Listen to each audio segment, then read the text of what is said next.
Galera, beleza?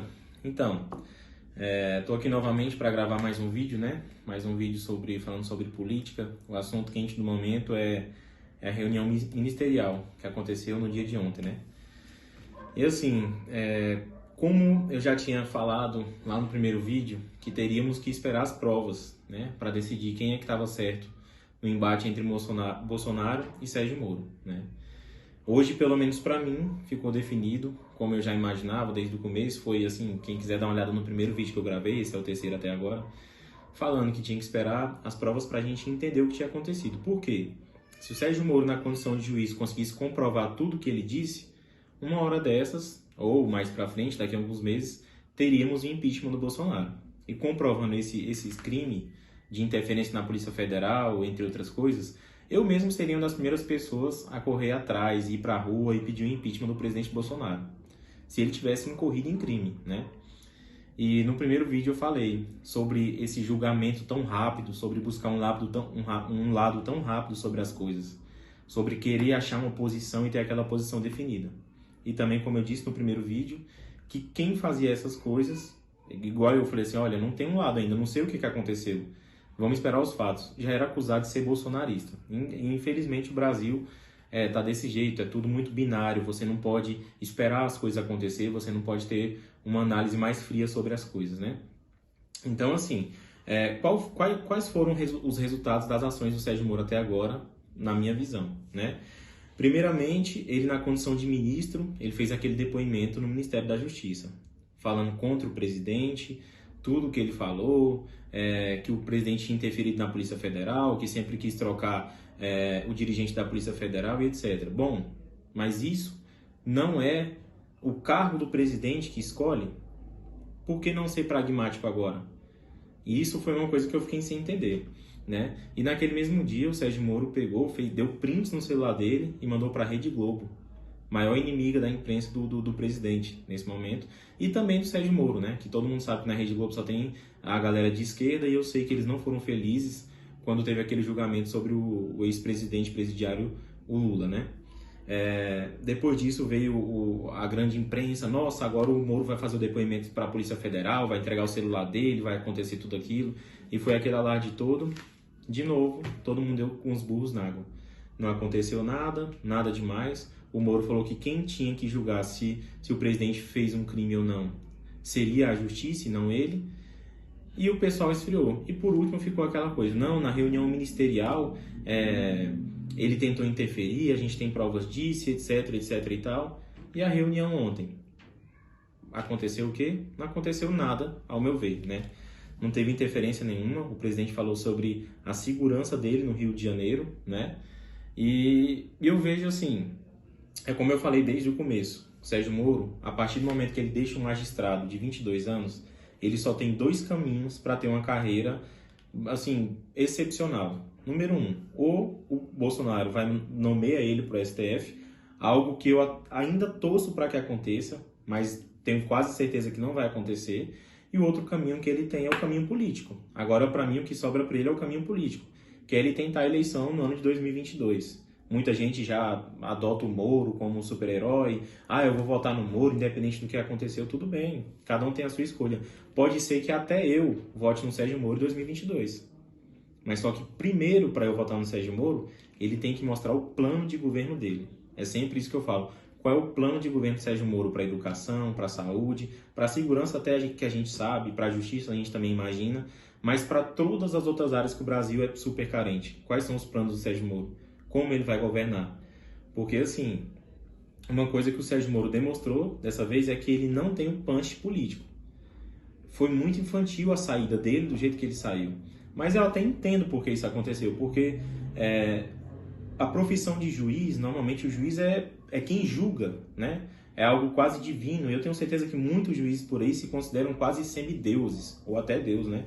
Entre aspas, por julgar as pessoas. E o Sérgio Moro, conjugando o artigo, era o juiz. Ele é o juiz mais reconhecido do Brasil, todo mundo é fã dele, inclusive eu fui fã dele no trabalho que ele fez na Lava Jato, mas só que assim, a gente tem que saber, entender e separar as coisas, porque o que o Sérgio Moro fez na Lava Jato está gravado na história, Todo mundo que clama por justiça sempre vai gostar muito desse trabalho que o Sérgio Moro fez. Foi um trabalho excepcional. Mas isso não dá condição de falar, eu voto nele por isso.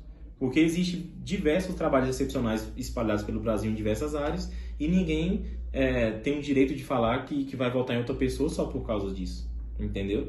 E assim, politicamente eu achei o Sérgio Moro muito fraco nessa saída dele. Se ele quis prejudicar o presidente, se ele quis sair na hora mais fragilizada do presidente, para muita gente ele errou. Eu acho que o presidente saiu foi mais fortalecido dessa ação que o Sérgio Moro fez, né? Para mim foi bem infantilizada. E assim, analisando a reunião, vendo o que o Bolsonaro falou, aquele jeitão que ele falou e tudo, eu imagino que é muito difícil para um juiz, e principalmente o Sérgio Moro sendo o juiz, escutar tudo que ele escutou. Ele sempre é acostumado a ditar regras, a falar, a ser as coisas do jeito deles, a entender mais do que os outros sobre direito, etc. Escutar alguém falando ali, né, na consciência dele, falando o que deve ser feito, como ele deve falar, né? Tem uma hora muito interessante, que eu acho que gostei muito que o presidente falou, inclusive, que ele tinha que se pronunciar sobre as ditaduras do governo do estado do Rio de Janeiro e do estado de São Paulo. Prender uma nadadora olímpica na praia, jogar criança dentro do camburão e o ministro da Justiça não vai falar nada. E provavelmente ele, na condição de ministro, não gostou daquilo. E ele mesmo ele falou assim, o que eu estou fazendo aqui? O que eu estou recebendo ordem desse cara que está falando um monte de palavrão, já tenho divergência com ele, vou logo sair. Enfim, imagino que foi isso que aconteceu, né? E ele deve aproveitar essa saída, essa chateação toda, para continuar a caminhada dele para talvez ser candidato a presidente em 2022. Se ele vier com um bom projeto, ok, vamos juntos, vamos analisar em quem a gente vai votar em 2022, mas ainda está muito longe, a gente está no ano de 2020, nem no meio do ano a gente chegou ainda, né? E assim, e sobre esse julgamento da imprensa, das pessoas e tudo, tá todo mundo desse jeito. Todo mundo quer escolher quem o presidente coloca no cargo de ministério. Você vê, por exemplo, o Mandetta, né? O antigo ministro da Saúde. Ah, o Mandetta é um super-herói, ele entende, ele quer que as pessoas fiquem em casa, o SUS vai dar colapso. O Mandetta, tinha muito tempo que ele não exercia já a medicina. O Mandetta, um político nato, né? Assim, tanto que ele estava bem com toda a imprensa, que a imprensa ama esses políticos com traquejo. O Mandetta agora está escrevendo um livro sobre o período que ele foi ministro, né? Olha só que engraçado. Nossa, que coisa extraordinária que ele fez, hein?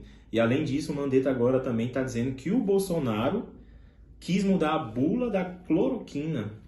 Realmente, assim, é impressionante as pessoas que o presidente escolheu, como que elas mudam de uma hora para outra, né? E assim, e ninguém fala nada disso. Na hora briga, o presidente não presta, eu não voto mais no presidente porque ele não tá o ministro lá que eu quero. Mas ninguém olha quais são as intenções dos ministros. E é o que eu sempre falo. Na época de Dilma, era 39 ministros, né? Trocou de ministro mais de 86 vezes. Muitas das vezes nem era por incompatibilidade, era sim por corrupção e ninguém falava nada. Mas agora todo mundo é super entendedor de política, todo mundo escolhe, todo mundo acha qual é o ministro que o presidente deve colocar, todo mundo quer criticar o presidente porque ele coloca, não, ele é o técnico, ele coloca quem ele quiser. Essa é a regra do jogo. E todo mundo tem que respeitar. Você gostando ou não, se você não gostar, 2022 está aí. Mas tudo que o presidente faz é essa perseguição, né?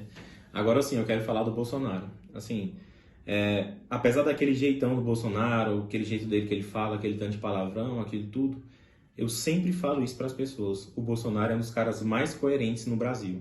O cara mais coerente na política brasileira é o Bolsonaro. Ele é a mesma pessoa que ia lá no Super Pop, muito antes das eleições. Ele é a mesma pessoa quando ele está ali, saindo do palácio, onde ele fica ali com os populares, onde ele fica com a imprensa, falando, discutindo. Ele não sabia, Bolsonaro não sabia que essa reunião ministerial um dia viria a público. Ele não sabia disso. Então aquele ali é o presidente, é o jeito dele, de alma lavada, de cara limpa, sem nenhum assessor do lado. Sem ninguém soprando no ouvido dele o que ele tem que falar, o que ele tem que fazer. O presidente, ele é daquele jeito. E até mesmo quando ele vai em pronunciamento, eu tenho certeza que aquele é o jeito dele. Então, assim, você pode odiar o Bolsonaro. Mas algo que eu acho muito bonito é quando a pessoa tem a transparência e a coerência e a verdade. Porque a partir dali você sabe quem é aquela pessoa, então você tem o direito de saber se você gosta dele ou não. Eu, particularmente, gosto muito de pessoas que transparecem quem elas são. E o presidente, ele não falha nisso. Ele é a mesma pessoa, os mesmos pensamentos de campanha dele, ele coloca em prática até hoje. Ele não é aquele político que fica prometendo, eu vou fazer coisas que nem consegue, e de repente, quando chega no mandato, ele não faz nada daquilo.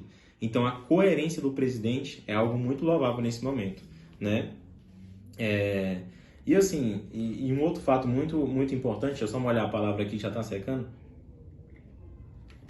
é a questão assim, tá muito chato isso que está acontecendo, eu estou muito preocupado, porque muita gente achou que o Bolsonaro ia ser a ditadura, ia se juntar com os militares, ia formar um golpe, não sei o quê. Eu não sei como é que ele ia dar um golpe nele mesmo, né? Mas enfim, isso é coisa que a esquerda fala, que é muito difícil de acompanhar o raciocínio deles.